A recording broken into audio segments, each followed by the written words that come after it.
માં ફરી એકવાર ડ્રગ્સના કાળા કારોબારનો પર્દાફાશ થયો। ક્રાઇમ બ્રાન્ચે 6,59,000ના એમડી ડ્રગ્સ સાથે આરોપીની ધરપકડ કરી છે।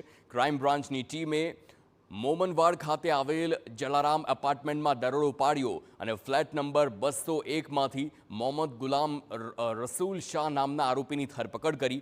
આરોપી પાસેથી 214.730 મિલીગ્રામ એમડી ડ્રગ્સ જપ્ત કર્યું। શાહપુરના એજાઝ બાટલા પાસેથી ડ્રગ્સ ખરીદ્યું હોવાની આરોપીએ કબૂલાત કરી છે। આરોપીએ જ્યાંથી ડ્રગ્સ ખરીદ્યું હતું તે આરોપીને વોન્ટેડ જાહેર કરાયો। ઝડપાયેલો આરોપી ધોરણ 10 સુધી ભણેલો છે અને ફ્રીઝ રિપેરિંગનું કામ કરતો હતો, પરંતુ ધંધામાં મંદી રહેતા આરોપીએ ડ્રગ્સનો વેપલો શરૂ કર્યો હતો।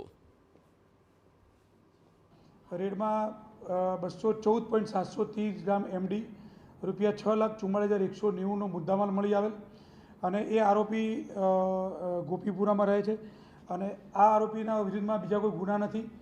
આ આરોપીમાં એને પકડ્યા પછી એની પૂછપરછ કરતાં મુદ્દામાલ ક્યાંથી લાવેલ છે તો એ મુદ્દામાલ એજાજ ઉર્ફે બાટલા મુસ્તાક ડાયર શાહપુરનાઓને વોન્ટેડ જાહેર કરેલ છે, જેના પાસેથી એ આ એમડી ડ્રગ્સ ખરીદતો હતો।